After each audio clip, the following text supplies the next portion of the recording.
Hey guys, Noel here, and it is Tuesday night while family's asleep, and I am just freshly on Thanksgiving break. Thought it'd be fun for us to do a commentary video for the beloved Noel Comics YouTube channel. You know, it is just about around the holiday season, and I've had a little bit of extra time to pay attention to some nonsensical YouTube, and the biggest nonsense going on in YouTube right now is nerd drama around two of the most famous gamer girls, the bespectacled mean girl Sniperwolf and the 21st century Shirley Temple Pokimane. So let's talk about what's going on, because a lot of like nerd YouTube I think is misunderstood. I think the word incel gets thrown around as code for, terrorist Trump voter that is a threat to the, beloved norms of cosmopolitan liberal society. They're treated, it's kind of a boogeyman. Conversely, I do think there is some resentment on the part of nerd guy YouTubers that, there's a perceived female injustice or an injustice being perpetrated by females in their space, their safe space, so to speak, gamer YouTube. And, so there's, they like to complain about a lot of stuff. And also anything with a pretty girl on it is going to attract views, positive or negative. So there's just a little bit of thought on some of the broad issues. But let's talk a little bit about.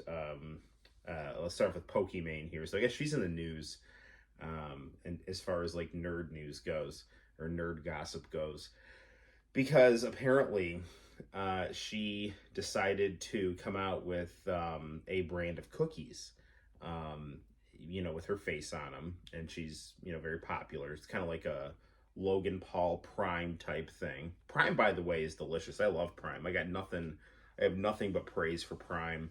I drink the hydration Prime, so I don't know about the energy drink Prime. I'm not big into energy drinks, but hydration Prime is tasty.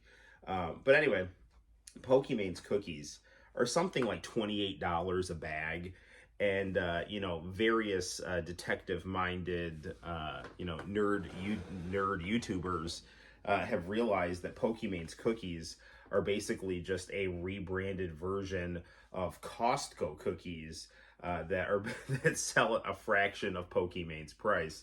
Although Pokimane was very clear to include the fact that she included vitamin D in her cookies, because she's gonna dick the customers so hard on the price. I'm just kidding. Anyway, but nevertheless, so a lot of like nerd YouTube is like, what the hell is this?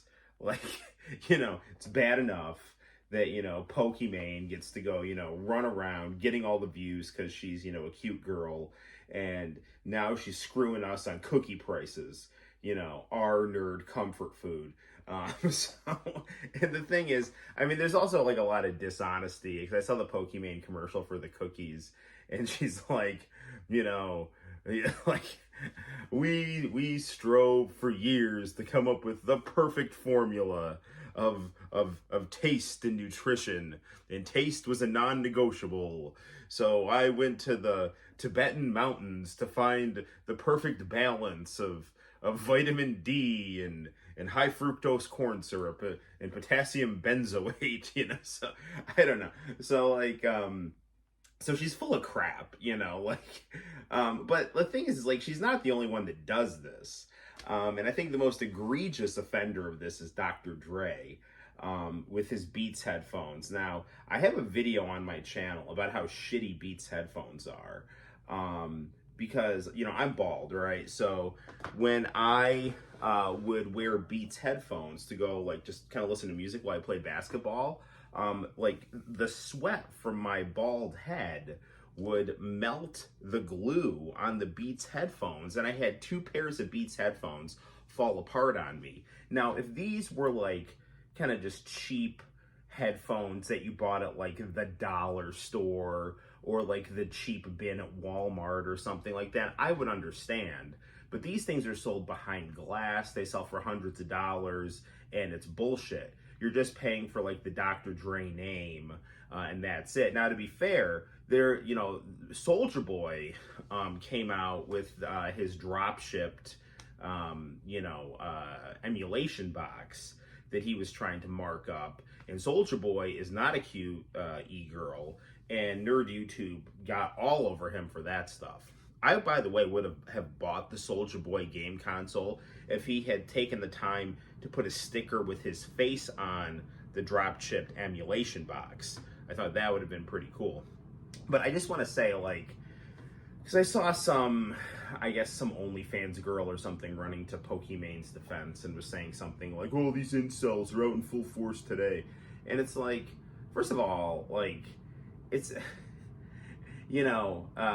being involuntarily celibate is something that is not just for men, right? There's plenty of girls that can't get any either. But that's not the point. The point is like, it's not a question of like resentful incels so much as it is, I think, that the reason that so many like guy nerd YouTubers are so quick to judge e-girls is because in their real life, they've almost certainly been screwed over by a pretty girl who, went with the jerk instead of them, the nice guy, And not that you should not be nice in exchange for, like, female companionship. Like, there shouldn't be anything attached to your niceness. So it's not, you don't be nice just so that she dates you. You should be nice because you're nice, right? But say you are nice. Right, you're just genuinely nice, and you give a lot of yourself to a girl, and then she just kind of, she gives you a little and then gets bored with you and kind of ditches you, for someone who treats her like crap. Like, that's not fair because, she's rewarding an unethical person and punishing an ethical person. And I think that principle of, like, there's like a parallel there, a structural parallel, where these like nerd YouTubers are like, well, I got screwed by the pretty girl in real life. I'll be damned if I'm going to get screwed by the pretty girl on YouTube or Twitch, where that's like my nerd space. That's my domain. You're not going to screw me over on a digital plane in addition to, a real world emotional plane. And I think that's where a lot of the resonance comes in. Plus, there's also a mob mentality where people, like, if someone starts getting criticized, like, everyone wants to just jump on the bandwagon and get their 2 cents in, which is functionally what this video is, in full honesty. But I just find it interesting, and I want to share my 2 cents. I don't dislike Pokimane. In fact, I think if G4 had hired Pokimane right off the bat when it rebooted, it would still be on the air, because e-girls serve a purpose, and the purpose is to provide, yes, entertainment, yes, personality, but there's also kind of a geist or a spirit of the age where they're kind of like the pinup girl for the gamer guy. And I don't think that's a bad thing. So having a pretty face talk about something that you enjoy is nice. However, if you're starting to replace real relationships with, some gamer girl, that's, hosing you with donations so that you can get the girlfriend experience by, like having some girl to, kind of play games with from a distance, that's not healthy. And you need to talk to real women that are not on a screen. But anyway, I digress. Let's talk about Sssniperwolf, because she seems a little more manipulative than Pokimane. Although, I don't know, yeah, Pokimane just seems to be like kind of like Shirley Temple with the dark side. Whereas Sssniperwolf, she kind of reminds me of Sunny a little bit, the professional wrestler, who's like very, very pretty, got a ton of personality, but also has what could be considered the sociopathic tendencies. And again, like, I don't think that Sssniperwolf is like the devil or anything like that, but she definitely, has made some stupid choices, and I think that comes from her kind of shallow personality. Although I don't know her, maybe she's not shallow, but she comes off as shallow. Why does she come off as shallow?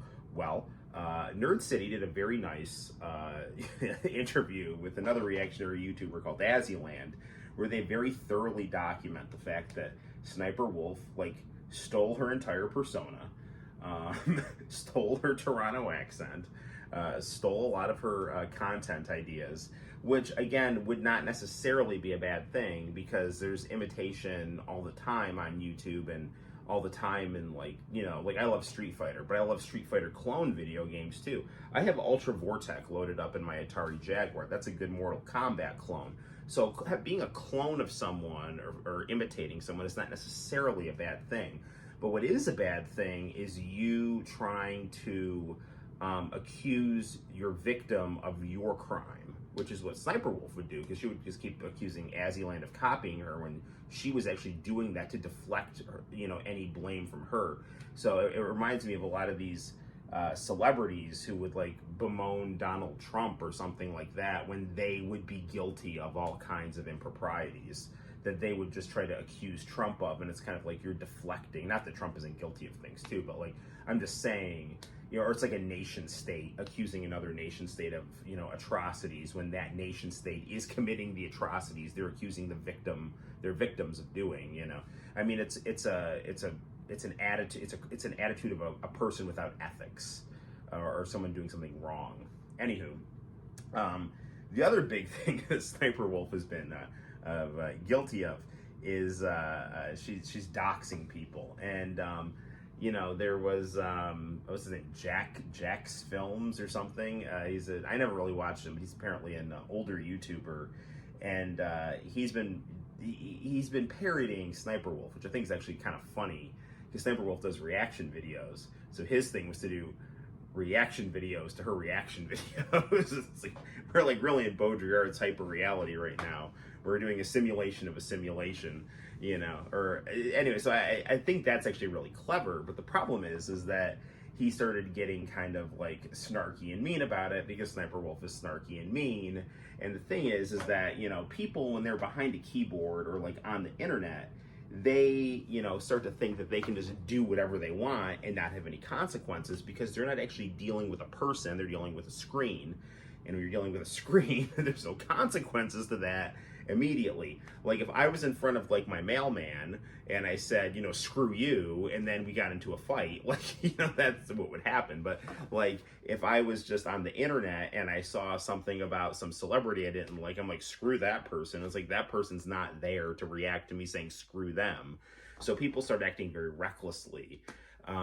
So you got to be aware that, if you're going to trash talk someone, there could be consequences to it. Now, that does not in any way, shape, or form justify what Sssniperwolf did, which would be to, dox someone by, rolling up in front of their house and putting their house on camera. The thing that Sssniperwolf should have done, if she really wanted to, be tough or want to talk or something like that, is you do that shit in private. You know what I'm saying? You message him and say, dude, what the hell? What's going on? Let's go and talk, or something like that. Or, you don't have these really petty, just these kind of spectacle oriented, arguments, because that's, that's not going to lead to any kind of resolution. It's just going to lead to more conflict. But I don't think Sssniperwolf wanted any kind of resolution. She just wanted to humiliate someone, because apparently her husband is divorcing her, and her husband was the one that did all of her gameplay and scripted all of her videos, and now the Wizard of Oz is no longer behind the curtain, and she's just left to her own devices, and it looks like things are unraveling. So yeah. So in conclusion, people should be the best versions of themselves. Nerd drama is entertaining, and we should always be analytical and ethical about things, and not be resentful. Enjoy spectacle while being able to function in the real world in a healthy, empathetic, and in my personal advice, Christian Catholic way. So there you have it, guys. Until next time, my name is Noel. You take care, and I will see you in the very near future for more YouTube action and fun on the Noel Comics YouTube channel. Bye-bye.